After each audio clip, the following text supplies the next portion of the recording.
Welcome to Wellness is the New Cool, brought to you by Broco TV Productions.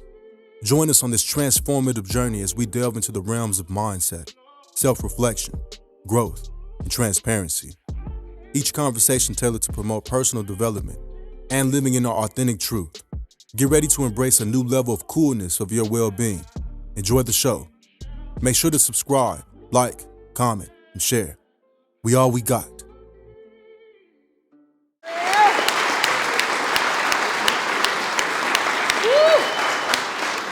Introducing Greear Webb, the humble giant, a true juggernaut for justice and an unwavering warrior for what's right. In the pursuit of systematic change, Greear stands firm, challenging any obstacle in the way. With the profound belief that diversity is our strength, Greear advocates for collaboration as the key to success. Join us in celebrating a visionary committed to making a lasting impact on the journey towards a more just and inclusive world as he joins the Broco team as the new host of his own show, Blurred Lines, a new exciting TV show on the Broco TV Productions platform. Get ready.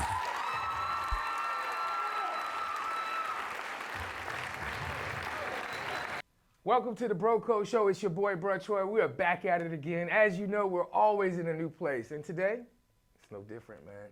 Well, you know, there's a difference between a person being a guest and a visitor. A visitor would be a person that's probably never been a place before, never met before. Well, today is not that case. Today, we have not just a guest, not just a special guest, but to me, a beloved bro. Greear Webb, what's good, brother? How you doing, man? I'm doing well. Life is good, man. Life is Always good. looking good, man. Got Thank the you. biggest smile ever, bro. First and foremost, I want to let you know that we love you, man. We appreciate you, and we're proud of you, man. Thank you, Like thank watching you across along this journey has been a pure joy. And as we always say and truly believe, the best is yet to come. Yes. Best is definitely yet to come. I believe it too. Indeed, man. We're going to slide into the conversation. My job today, man, is I want to have some fun. You know, I remember we filmed your graduation. Your brother and your sister were up on the stage. One of the things that your sister said is that you're a goofball. So it's my job now to bring a little bit of that out with rapid fire questions. Now, Greear, I know you can talk. I know. I can too. You know, right? But on this particular thing, I just want the first thing that comes to mind, man. Okay, Let's have some do fun. If you were a character in a video game, what would be your special ability? The ability to fly. Why? I think it'd be cool to just see the world from a bird's eye view, and I've always wanted that superpower of flying. My favorite superhero is Batman, and he can fly. So it would be cool to be fly like Batman. You know, that's crazy. I'm going to leave it alone because some people say that he wasn't a superhero. I don't He know was who just says that. a billionaire that was brilliant, right? Like, he was a mere man that had suits. But anyway, almost like Iron Man. If he didn't have a suit, would he be super? He would, because I think compassion is really what separates people, and he had that deep compassion for saving people and getting to know them I could dig beyond the surface. All right. If you could time travel, which decade would you visit and why? I think I'd go back to the 1900s, the 1900 decade, the first decade of that new millennium, just because I think it would be cool to see how folks were thinking about starting off a new century. Yeah. And now when you think about it, we're 23 years in. Right. I remember being I think I was in Norway when we went from 1999 to 2000. I was 19 years old. Yeah, the world was about to end. And I was on a boat, man, to think that we're 23 years after that. To me, that speaks of a whole lot more possibilities, the short-sightedness and mindlessness that we have. And that hasn't ended. No. But I think it would be cool to go back to the 20th century, I guess, or the 1900s, because then that was a time before this technology that we have now. So it'd be interesting to see how people lived and adapted right in that 1900 to 1910 decade. Yeah, without that, actually having to communicate in a different way. They Right. still did, but they did. But in a different way. Right. You know, they had technology, but it was different. So Based on what they had. right. I think that would be cool. I love it. Now, I would love for you to demonstrate this. I'll leave it up to you. But if you had to create a virtual TikTok dance, what would it look like? Oh, man. I don't know. It'll probably involve some type of taekwondo, since we're here at Sidekicks Academy headquarters in Durham. It would have some type of martial arts, some type of dance combo. I love that. Maybe that could be an opportunity for sidekicks to do something funky. Yeah, totally, Yeah, right? totally. Incorporate the... Look, the kids I've worked with and serve, I think, are better TikTokers than I. So I'll have to get with them and we'll come up with something. I'll send it to you. Yeah, I love it, man. We'd love to be a part of that too, man. Okay. What is the silliest nickname you've ever had or given to someone else? And how'd you get it? Man, my gut reaction is G Money. It's not really silly, but that's what I got from my first tennis coach, and then it kind of stuck throughout high school. I guess when I hit the ball with that racket, it was just money every time. Okay. So, yeah, G Money are some of my nicknames. My sister calls me Greery, has a Y to the end. Yeah. She talked about it a little bit at my graduation celebration from UNC. So probably those are my go-to. I love it. I love it. If you could be a character from a sitcom, who would you be and why? Man, I think George Jefferson. I love the took it back. Jeffersons. Took it back. I love when it comes on TV One these days. My dad, integrated that into our family experience growing up. So to be able to be on the Jeffersons, that would be cool. And to be George, I mean, he's the man. He's the man. The walk too. You walk, gonna do the funky chicken? The walk. That might be my TikTok dance. That might be your martial TikTok arts dance. somewhere. Kick my leg up and do the Doing George the funky Jefferson. chicken. I mean, moving on up, always looking for what's next. I love the Jeffersons. It's a good show. I love that. That's good stuff. I appreciate the fact that you even remember that. Oh yeah. I do. I appreciate the fact that your dad gave you that piece. That's when TV, I'm sounding old now, that's when TV was wholesome, right? That was wholesome TV, right? It was a little different. It was, and it reflected us in a way. Fox era, like, yes. oh yeah. Yes. And he was brash. He was real brash. You honky. Like he was real, he really did, he didn't care, right? He didn't going care. after his and that's right. Trying to protect his. And he's a business owner and he was moving on up. He lived in high rise. Yeah, that was really dope. I can appreciate that too. Last but not least, let me see what I got here. If you could have any celebrity as your best friend, I love these questions. who would it be and why? Any celebrity as my best friend. Okay, so again, gut reaction is LeBron James. I've always loved LeBron. I think he's doing great things in his community and anywhere he goes. I like his attitude. I like the way he carries himself, the way he dresses, and the way he plays. I know some folks are saying he's getting a little older. There's always this MJ LeBron convo debate, I guess. But I love LeBron, so that would be a cool best friend. I'm gonna go with two more because I'm a basketball dude. Another basketball star, Dwayne Wade. I know he is gone from the game, but still attached to it in some regards. I think he's awesome. Very supportive of his family and of his kids. I love the way he carries himself, and I really like the way he played, especially when it was with LeBron James. And then, I guess to take it political, I think a really cool best friend to have would be Maxwell Frost, now one of the youngest members in Congress, first Gen Z member. So he's cool, kind of my style, and passionate about the same things. So I can see that. Some powerful friends to have. I can see that. I said it was the last one, but I lied. You said, and it hit me. First and foremost, I appreciate you bringing up LBJ because it's bigger than basketball. Right. And we're purpose-driven people. So when we talk about not just working in the space that we've been blessed and passionate to do, but being able to give that love and that passion back to others takes a whole nother level. And if we live in that space, man, how can you hate LBJ? Right. Bro? Yeah, I don't get that. like how basketball is one thing, and even then, when we talk about age and longevity, man, we got to take all of those things into consideration. Yes, he's old, but he's been doing it 20 years and some. Right. And will be, I believe it. Hopefully, I think he'll go about it in a manner that will work best for him. He'll be the first one to play with his son. That would be cool. That would be amazing, cool. Bro. I'm talking about record. I hope he setting. can hold on, and I hope his son can make it to the league and they have that opportunity. Yeah. So I'm excited to follow Go that. sit at the end of the bench. Comes to fruition. Go sit at the end of the bench. Let people look, young blood. Let me holler at you. Real quick. Be one of them guys, right? Grab a couple boards, shoot a couple threes, throw your hand, throw the powder up in the right, and go sit down at the end of the bench until your son goes along. I love it. Look, we'll be back with Greear Webb. We are having a good time sitting down here. Let the people where we. Oh, hold on. Let's back this bus up, man. We are in a new place. Yes, we're repping Sidekicks, but we are in Bull City. We are in Durham, North Carolina. Let the people know where we're at. Bull City, one of my favorite cities in the state, really. Durham has the Black Wall Street, very diverse place. It's almost like a second home for me now. Born and raised in Raleigh, went to school in Chapel Hill, but now completing the trifecta of the triangle here in Durham. We're at Sidekicks Academy headquarters. the historic R.N. Harris Elementary.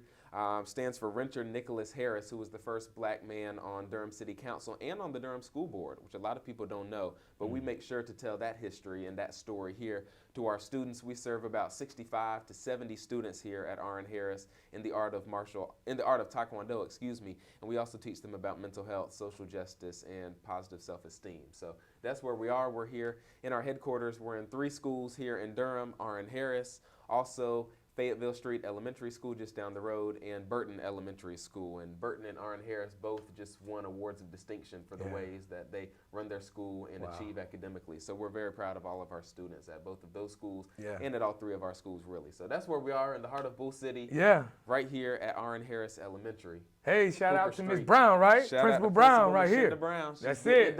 We love you, Miss Brown. Yes. Keep doing great things. We'll be right back here on the Bro Code Show with Greear Webb. Discover the pinnacle of visual storytelling experiences with Bro Code TV Productions. From the artistry of photography to the magic of videography, the world of podcast production, exclusive red carpet services, captivating MC services, inspiring speaking engagements, expert panel discussion curation, and breathtaking drone services. The Bros have you covered. Elevate your events and storytelling with us. Contact Bro Code TV Productions now at 919-714-9905 and be a part of our incredible journey at www.brocodetvproductions.com. We're here to make any room better. Welcome back. Welcome back on the Bro Code Show. It's your boy, Bro Smith. I'm here with the wonderful, the multi-talented Carolina grad, Greear Webb. And I won't hold you for the whole Carolina stuff. You know, I purposely had to wear my red, you know, my Wolfpack colors to make sure that, you know, it showed up correctly on camera.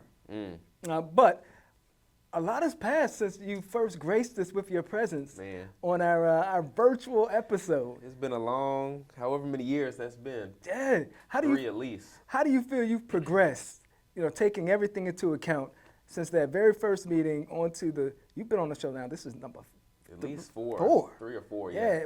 Wow. So tell us how you feel you've progressed. First of all, I'm grateful to y'all, to the Bro Code Show, for having me on and considering me family. Second of all, that's not really NC State red, but it's Bulls red, especially with that hat. And you know, Michael Jordan, a Carolina the second best collegiate player of all time. Second best. So who's first? David Thompson. Anyway, we won't go there. I will give Brother Martin his credit, though, for carrying the Heat through this recent playoff series. But, yeah, it's been a long 4 years. It's been a great 4 years at Carolina. I've definitely progressed and grown over that time. I've made some really good friends. I was talking with somebody the other day. I've carried the same at least 7 friends from freshman year to today through my time at Carolina, and that's something that's rare and unique and something that I'm definitely proud of. So those friends, and then my family, just being down the road, right, a stone's throw from Raleigh, where I was born and raised, the original 919, as I like to call it. Over in the new 919 for me, Chapel Hill, it's become like a home. Right, I mentioned earlier that Durham has now become like a second home or a third home for me, but just to be in this area surrounded by family and friends who love me and challenge me, I've grown a lot. I'm mentally going through COVID-19. I've grown in my service here at Sidekicks Academy. It's been almost 3 years here just serving as social justice director and pouring into these over 100 across our 3 schools students. It's been amazing, and yeah, I wouldn't really change any of my experience. Don't regret much. And have learned a lot, both expectedly and unexpectedly. Well, on the topic of Sidekicks Academy, have you picked up a little bit of, what discipline, what style of martial arts? So Sidekicks Academy employs the Taekwondo method of martial arts, or style of martial arts. So we don't really consider it a sport, but an art. So it originated in Korea back in the day, a long, long time ago, and it was what really grounded the Koreans. It was something they did every day and integrated it into their schooling and into work and into their home defense and self-defense. And so we teach our ladies self-defense and pieces of the art, and then we also teach the complete art to our young men and to our ladies who are interested. We have sparring, so they do fight each other in a safe and controlled environment. We do have individual training where they're able to demonstrate their different skills and their different techniques, and it almost looks like a dance, the way that they learn to move their feet. We also have the kind of book work that goes into studying an art like Taekwondo. So what do the parts of the flag mean? Here at Sidekicks, what do the pieces of our logo mean? If you see here, Sidekicks is in all caps. So It's an acronym. Sidekicks is Students Involved in Disciplined Education Keyed into Claiming Knowledge and Success. So that incorporates all of those letters. Then if you look behind it, you see the state of North Carolina. Okay. But what people don't often see is behind that is the globe. So we intend on going worldwide, on spreading our message and our art with those across the world, definitely across the state of North Carolina. And we're in talks with other counties in this state and other cities who want the program or something similar. So we'll see what happens with that. It's a great program. We say our motto is it's not about us, it's about the kids. We try not to fill any more that school to prison pipeline, but instead shift our students from a school to success pipeline, which is very relevant here in Durham, where the majority of students in public schools are black and brown. So we're seeing that across the country. It's been a great way for me to volunteer and serve throughout my time at Carolina. Now, what you may not know is I did Taekwondo as a child. Okay, I didn't know that. I got up to, I want to say the 8th belts, white, yellow, orange, green, blue, purple, brown. I think I stopped at brown. Okay. So what is that, 7 belts? Okay, yeah, wow. So I was doing it for maybe two and a half years. Yeah, won awesome. breaking competition, sparred once in another competition. Yeah, okay. So I definitely recall all of the, well, the flexibility that I gained from, but also the discipline. Going, being comfortable, being uncomfortable in terms of what I'm learning in the katas and so forth. Right, But what have you picked up? Do you know how to do the side kicks? I do. Okay. Yeah, I know a little something. So I started 2 years ago training myself, and I'm at a red belt right now. So I train at Master Freddie McNeil's Academy of Champions at Velocity Fitness in Durham. And it's been great to, not only have a way to release, right, a method of releasing the stress or just that physical exertion that I think is necessary for us as human beings, but I've been able to learn discipline myself, right? That's one of our focus areas here.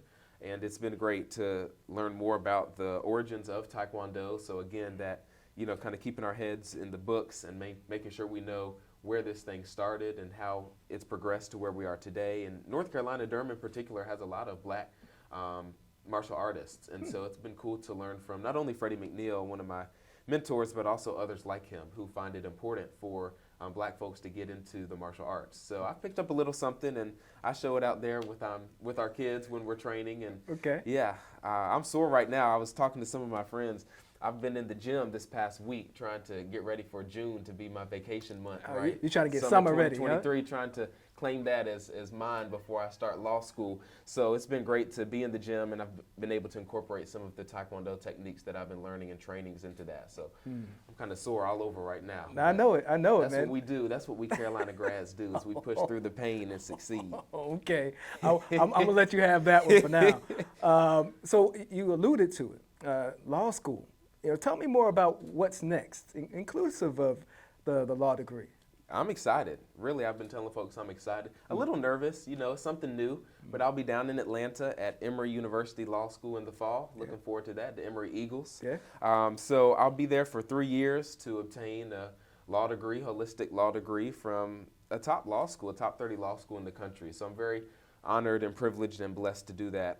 Very humbled as well. And I think all that I've done really to this point has prepared me for that. All of the speaking engagements, whether that was Black History Month at Sanderson High School, I know y'all were there for that, or speaking at Mount Moriah Community Church, and Bishop Aaron McNair, who also spoke at my graduation celebration not long ago. Yeah, and then that was quite a celebration too. It was awesome, man. I've never seen that much for a graduate. You did it up on that one. People keep telling me, spirituality and my faith in particular is important to me. They keep saying that they've never seen that many pastors in a room before, all together on one accord. And I was like, is that a good thing or a not so good thing? We need more of that. We need more collaboration. But anyway, I was grateful for everyone who worked to put that together. And then, of course, just graduating from UNC Chapel Hill and being able to walk the stage, both before commencement with my AAAD African American Studies degree and after commencement. I had a graduation from the Political Science Department. So blessed to come out of there with 2 degrees from great departments, and also both will prepare me well for law school. So I'm looking forward to meeting folks down there in the ATL, the up and coming chocolate city. Well, it's not really an up and coming city, but it's kind of the new chocolate city. Yeah. It used to be DC. Yeah. You know, I was there for an internship 2 years ago. Yeah. Now they're calling DC white chocolate city because of gentrification. I get it. So I get Atlanta it. is reclaiming or claiming that title. But I'm excited to be down there where black folks, everybody, but particularly black folks, are doing so much when it comes to business, when it comes to civic engagement and entrepreneurship. So, you know, I got to say for my dad and my parents watching, because they will watch this, my head will be in those books, especially that first year. But I'm going to enjoy Atlanta where I can. So I'm excited to meet new people, go to new places, and explore that brunch scene. Yeah. Well, we're going to get that degree. We're going to get that degree. No questions about that.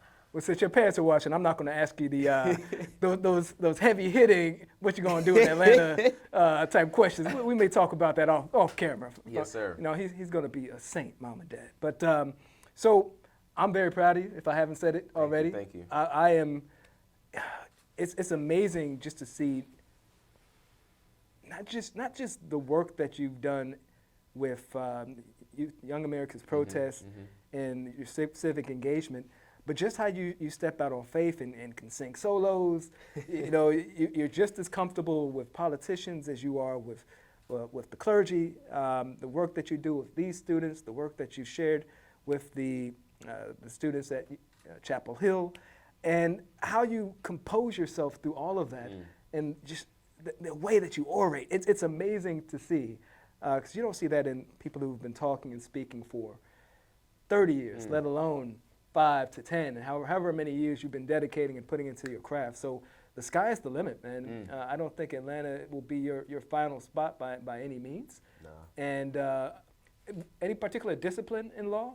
So I want to focus on civil rights law. Okay. We're talking about taking it back in these past, it's really been about 6-7 years. I think that I like to say I became activated anyway in 2018 after the Parkland school shooting. I just felt some righteous anger, moral indignation, my pastor calls it, stirred up inside of me. And so worked with my peers to put on the North Carolina Town Hall and found Young Americans Protest. And it's just been, you know, all gears ahead since then. And so I think law school will not be the final destination for me, but an important step on the journey, excuse me. And I think that civil rights law is where I want to focus my time. And so when you go to law school, as you know, you get really holistic, a thorough education. You get a degree that is inclusive of all practices of the law. And so coming out of law school is really where I'm going to get that experience, really that on-the-job training, that phrase we hear often. So to be able to work with civil rights lawyers or defense lawyers and being able to continue to stick up for the marginalized, that's where I see myself going. Well, I see myself voting for you for president by the year. What's the year we could put out there? 2040? 2040 it would have to be. Yeah, that should be enough time, right? You think? I think so. I was born in 2000, so. Yeah, that'll be perfect. Okay. That'll be perfect. There we go. You know, we're going to get your name on the ballot and make it happen. All right. But that's all I got for you, man. We're going to go to commercial on the Bro Code Show. Year, a little bit over a year, YM4C has been a saving grace for me and my son. Unlocking a world of potential. YM4C, Young Men for Christ, is more than a mentor program. It is a transformative journey for youth ages 8 to 16. Through life skills, character development, and engaging in pro-social activities, YM4C is sowing seeds of love, hope, and self-confidence. We believe in the power of opportunity and exposure to shape a brighter future for our youth. Join us in nurturing the next generation.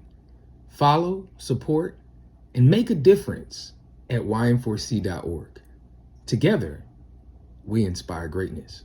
What's up, good people? We're back here on the Bro Code Show. We got my man Greear Webb. Greear, we didn't talk funny. We didn't talk well, we haven't got the legacy yet, but we have talked now, present. Right. Things that you've accomplished. We talked about TikTok videos, Sidekicks Academy, and really the passion that we share, man. One thing I know we've always shared is the love for the community. That's right. Children are my passion. I used to say children are my burden, but one of my mentors was like, you need to stop saying that. And I didn't mean it in a negative way. It was almost as if it burns so much that even when I'm sleeping, I think about it. But they said, no, children are your passion. That's the thing that moves you, that keeps you up at night. Right. So look at it from a different aspect. And I like appreciate that. Yeah, you know what I mean? So that's my fire, that's my burn. And that's my why. Like, this would never have happened if we didn't say yes to that. Like, we would have no cameras in this room if we didn't say yes to putting other people's needs before our wants. My mentor says that's the true definition of ministry. That's good. Nonetheless, man, I can talk about that all day, man. Let's dig deep into this camera thing, man. I want to say, and please correct me if I'm wrong, because I want to get into blurred lines and what that looks like, because I believe it was not even 6 months ago, maybe 3 to 4 months ago. 4, I think. Myself, Bro Kurt, love you, bro. You're not here. Maybe next time. So, nonetheless, man, we reached out to you and we're like, yo, we see what you're doing, we see where you're going. One of the things that is king is content. And we had this conversation. I remember God gave me a vision. I don't know where it came from, but the word blurred lines. And how I came up with it was the fact that admiring the way that you're able to tread the waters, to navigate the journey of politics and religion. And in most cases, they're not talked about in the same sentence. Oftentimes in the barbershop, it's like, nah, we ain't talking about that. But you've been gifted, anointed, you've been called to be able to do that. And I admired it so much. I was like, man, what does it look like to really sit down and have that conversation with some of the juggernaut mentors, those that travel in those lanes, and have a conversation, and then dare to capture it and press record. I want to talk about, when we came to you, what were your thoughts initially? I know when we first dropped you, I got to pray about this, which is fair, right? And anything that you move, no different than going to Emory. You had choices, right? You had options, but you said yes. Talk to me about why it was important to you, and let's start there. Like, when we came to you, why was that important to you? What was the allure? Well, first of all, options are a blessing, right? So whether it was law school or just you all coming to me with this idea for Blurred Lines, I love the title because I think my whole life, right, has been about blurring the lines, about being humble but also courageous and calling out injustice, right?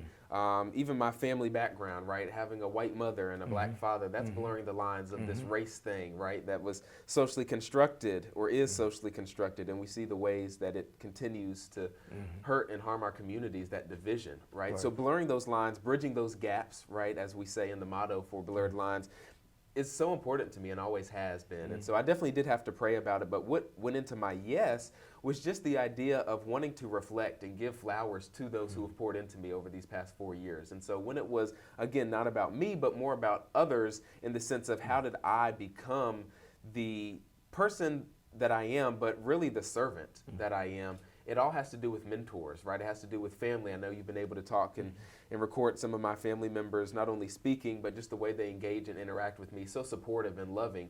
And these past 4 years, again, it's been challenging. You've got COVID-19, the murder of George Floyd, this reckoning that we're continuing to go through politically and racially in the United States. And so I wanted to capture that, and I wanted that to be documented. I think it's an important time, not only in my life, but in the life of my community and the life of North Carolina and this country. And so to be able to talk to my mentors, folks who are clergy and pastors, faith folks, but also people who are politicians, people who, are community servants, and that's what they know, right? Educators and mental health advocates and sexual assault prevention advocates, all of the folks who are in Blurred Lines who have poured into my life in one way or another these past 4 years are important to me, and I wanted that to be shared. And so I said yes, and I think the Bro Code Show production team and just the group of loving and supportive and caring folks that you are, that's the reason I said yes. It's because of who was asking and who it was going to spotlight, which again is not really me. I just asked the questions, but learning more about uncovering the stories and the learned lessons from my mentors and the people who have poured into me. Yeah, I love that too, because all of the work that we do collectively, even when we started, I remember telling you the why of starting the Bro Code, we felt that our voice was underrepresented. We felt that the work that we were doing as strong black males wasn't being represented enough. And usually great things happen in pain points. Right. We felt the pain point, and the South had something to say, like Andre 3000 and 95 South Source Awards.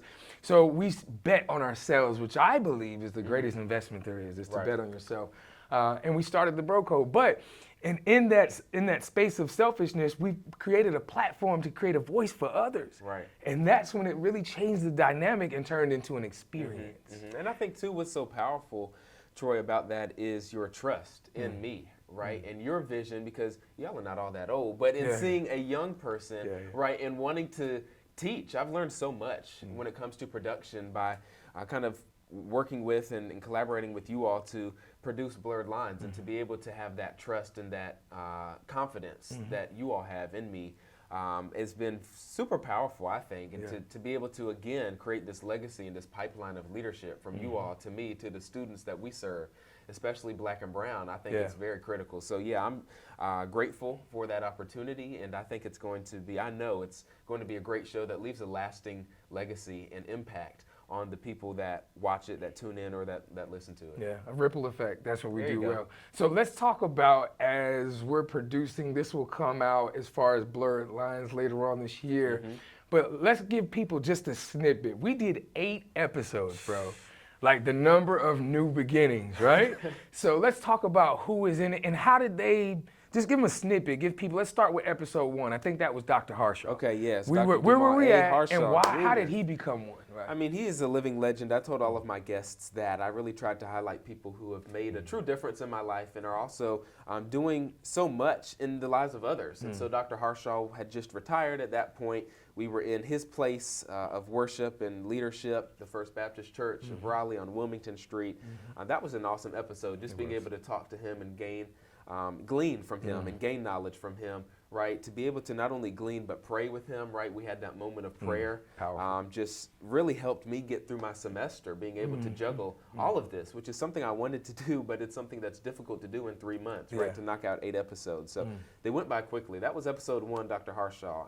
Was Crabtree next? I think so. But let's talk about it. He was definitely one of them, right? David Crabtree was next, who many North Carolinians know from TV, WRAL, now overseeing things at PBS North Carolina, the former UNC TV. So we got to go to his spot, right? He introduced us to what we were seeing and what we were able to kind of walk through PBS North Carolina, a premier television statement, public TV for this state.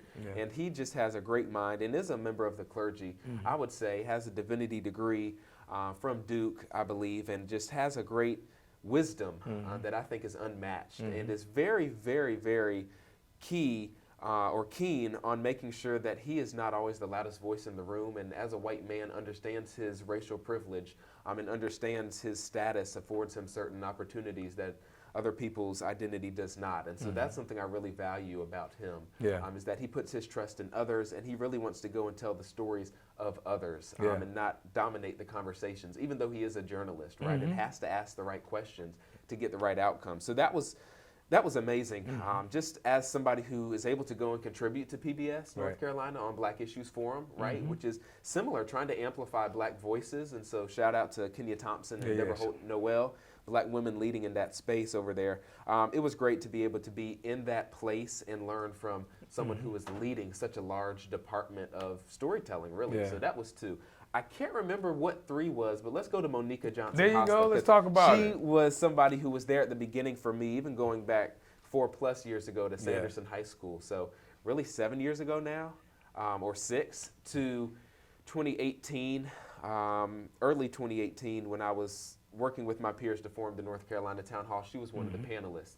In Young Americans Protest, she's always been a supporter of that nonprofit that I help lead. And so for her, and she also does sexual assault prevention work, right? And we talked to her about that, about her passion for people. I think we talked about code switching a little bit and how to carry yourself in a professional manner, but in a genuine and authentic way. And we were over at her place of work in Raleigh. And so just so grateful that they opened up these places where they work and spend their time pouring into people, to us. And that was a great episode. I mean, what stood out to you? I know you were there for that one. And helping me work through that. That was a powerful one. What stood out to you? I had never met Monica, correct? Yeah, Monica. Don't get me to the last names. I'll be done said it wrong. Love you, baby. But I'll jack up a name. I am. I know that about me. But I think I loved her authenticity. Because that's one of the things we get about what we do on the show. So being able to recognize, they say recognize game, right? I love her authenticity. Also love the fact too that she saw something in us. I don't know when this will come out, but I'm thankful for her because, You know, she saw something in us and wanted to connect with us on other things. But had we had never said connected with you, had we never said, hey, we want to film this, that may have never happened, Right, man. right. So it speaks volume to relationship and why it's so important. It speaks volume to integrity. It speaks volume to what we always talk about, just working and moving in a spirit of excellence, because light attracts light. Right. And I like that. I like yeah. excellence, right? Light attracts light. Not really professionalism necessarily, but more so excellence. And I mean, I failed to blur the lines even just now because she is not only on the Wake County School Board, right, which is where a lot of the connections and collaborations come from that she does, but is also a woman of faith, right? Yes. She talked about how that has gotten through difficult parts of her life. And then her husband works at Sanderson High School, or at least worked there when I did. And so, again, points of connection and collaboration and being able to shine light. And then shifting gears, somewhere in there was my pastor, the Reverend Yaboa. Lisa Yes. Yaboa. Yes. Lisa in Yaboa, just the real deal. Yes. Pastor of Southeast Raleigh Table Church in She's Raleigh, a firecracker. North Carolina. Isn't she awesome? She's a small, but I mean, big package though, There you right? go. Like I had never been Small in her but mighty. presence either. Knew of her, saw the work, doing Right. great things, but had never.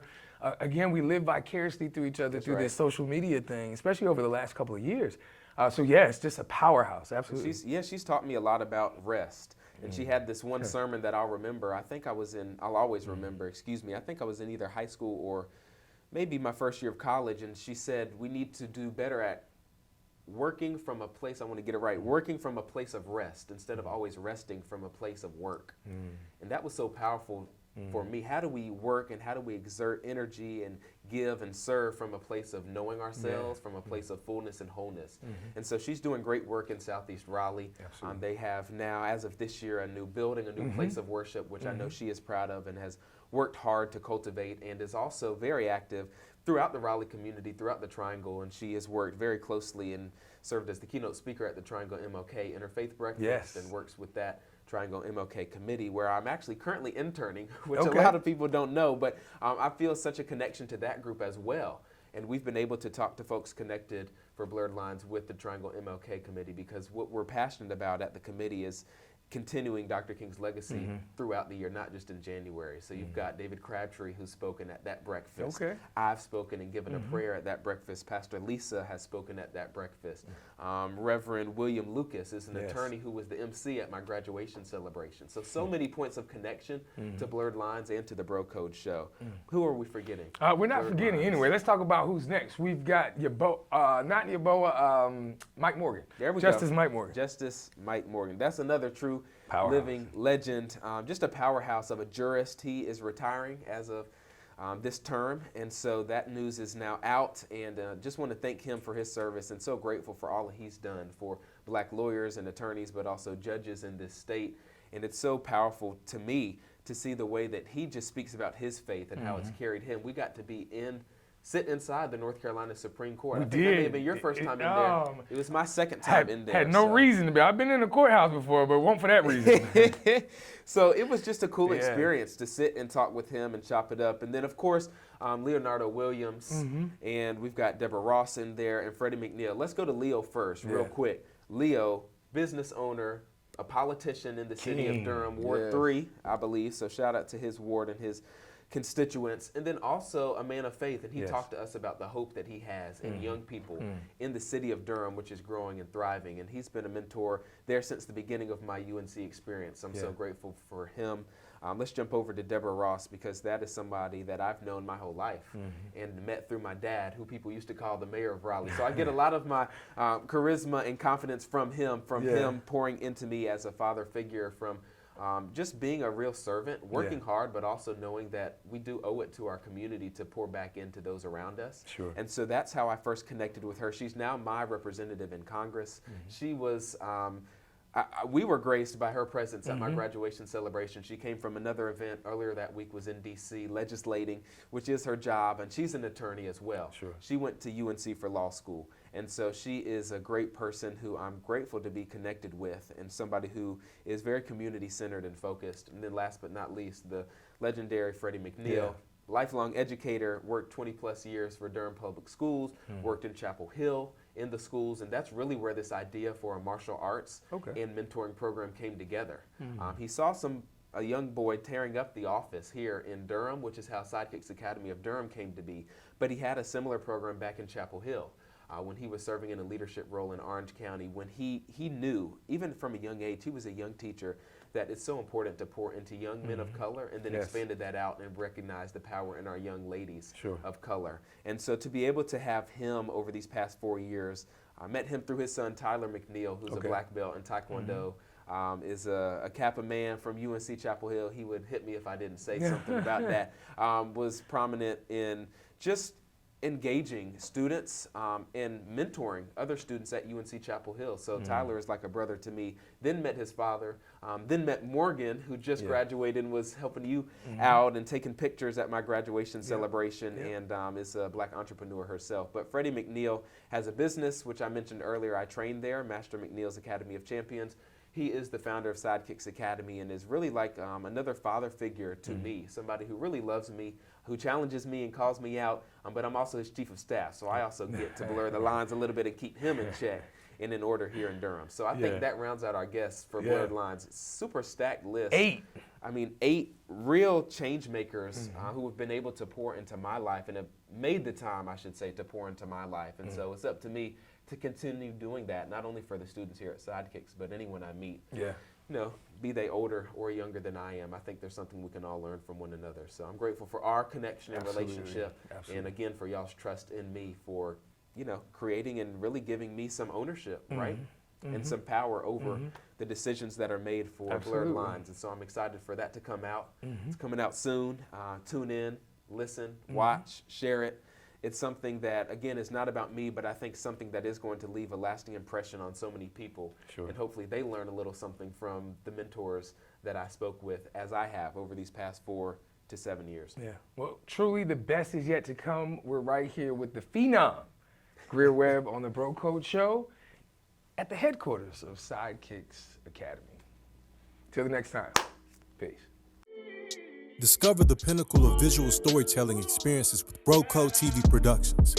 From the artistry of photography to the magic of videography, the world of podcast production, exclusive red carpet services, captivating MC services, inspiring speaking engagements, expert panel discussion curation, and breathtaking drone services. The Bros have you covered. Elevate your events and storytelling with us. Contact Bro Code TV Productions now at 919-714-9905 and be a part of our incredible journey at www.brocodetvproductions.com. We're here to make any room better. We're back on the Bro Code Show. Greer, we've talked about a lot. We've talked about where you've come from, where I see you going, you know. But I'm curious for our audience, where do you see your legacy? Man, I see it going a lot of different places. First of all, as I mentioned earlier with Brother Troy, just always being prayerful about it and making sure that I'm being guided by God in whatever I do. But these next 3 years will be focused pretty primarily on closing out my time as a student. Now, that door might be open as well, we'll see, but focusing on really giving my all toward this law school experience at Emory down in Atlanta and making sure that I am still community focused. I want to stay engaged while I'm in law school, but making sure I'm really gleaning, as I mentioned earlier, the information that the folks I will meet and the people I will learn from will be teaching the professors down there at Emory Law School. So that's immediately where I want to leave my legacy. I want to be a good student. I also want to make sure that I'm staying in touch with my friends that I've made in college, with my family members. I have family in Georgia, so I'm excited to connect with them, but want to make sure I maintain the connections and relationships I have here in North Carolina. And then graduating from law school and becoming an attorney, I don't know exactly what it looks like, but I do know it's going to be something that centers people, right? Something that's civil rights focused, something that calls out injustice, but also empowers and encourages communities. And whether that looks like working at a firm or having my own firm, of course I'd have to work for a little bit, probably for someone else first, but making sure that I still have ownership over the type of impact I want to make, that's very important and key to me. And so I could see myself taking that law degree and going and working for nonprofits, doing good work, going and working for national or international organizations. I had the opportunity to go recently to Kenya and to Israel and Palestine and just see the need for continued community collaboration and just hard work in those places. So even going there with a law degree, knowing the ways that the law has marginalized people in this country, but also the ways that we can craft new laws and use the current laws to help communities like those of color, like our women who are often marginalized, like young people who are often left out of conversations or their voices ignored. So I'm all about not speaking for people, but extending a microphone to others so their voice can be amplified. And I think the law degree is going to do just that. So where I go from there, I'm not exactly sure. I like to say that as long as I keep people and the Lord centered or central, it's all going to work out. And so I just have to walk the path and walk those steps towards success. So I'm very excited to leave a legacy that, again, centers those who have poured into me, centers those who are coming next, and is something that is authentic and true to who I am.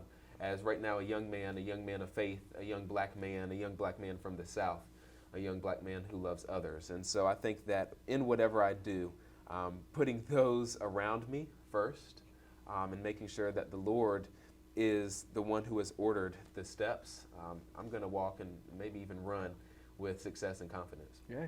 Just don't forget that word you shared earlier, rest. That's right. You know? That's right. Look, let's talk about that for a little bit as we wrap here. I think it's very important to always, in every conversation, mention self-care and mental health, right? It's so important, even going through, or especially going through this global pandemic, and now understanding just so much of the structural inequality and structural burden. Troy mentioned that word earlier, but the burden and stress that comes from working when you're not doing it from a place of rest, like my pastor says, right? And so rest is going to be very important for me. I know that, and it's going to be very important to set into place some habits, right, and practices that will allow me to rest well. And so I thank you for mentioning that, and do want to mention that it's important to take care of yourselves. It's important for all of those watching and listening to take care of your mental health, to constantly check in with your emotions, and if something is not right or you're feeling off, talk to someone about it, right? Find some help. That can be therapy. There are tons of websites now where you can go online and find a therapist that aligns with your views and values. Reach out to a mentor, reach out to me, reach out to us, right, and let us know. Write us, call us, send us a message, and let us know you're not okay, and we're going to get you that help that you need, because it's so important that we take care of ourselves and our communities. So thank you for mentioning that. I'm going to find time to rest, because if I don't, that legacy will not be, where I want to leave it. Absolutely. Well, the sky's the limit. I appreciate you for speaking on the benefits of mental wealth. And until the next time, man, this won't be the last time we hook up. So you'll see us next time. Thanks for watching BroCo Show. Thanks, everybody.